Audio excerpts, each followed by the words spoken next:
femeie președinte ar fi bună, așa, nu știu, să descurcă o femeie? Nu se descurcă. Cu hoțirii de astăzi nu vedeți.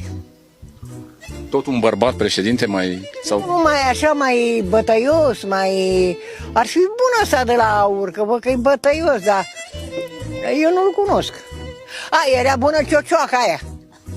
Aia să-i lua, da, dracu, dă-i și ochii din cap. Dar nu candidează.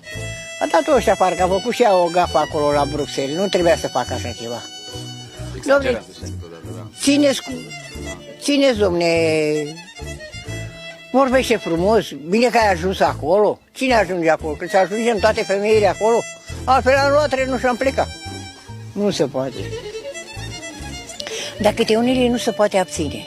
Am întâlnit și aici, uite, în cuibul ăsta. Da. Femei de genul ăsta așa mai...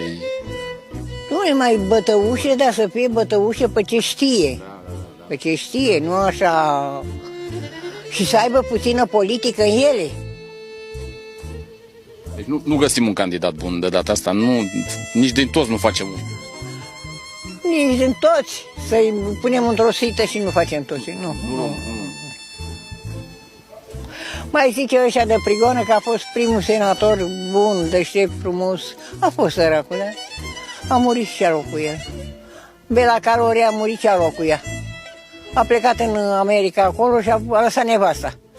Și pe Nadia Comănici. Sunteți la curent cu toate știrile. Deci nu vreți să vă duceți la alegerile astea? Nu.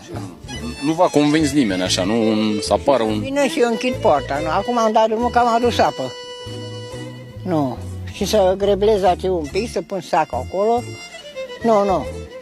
Și din ora de aia era ușa și s-a venit unii din Buzău că vreau un pământ așa să-și pună și de vară zarzavat.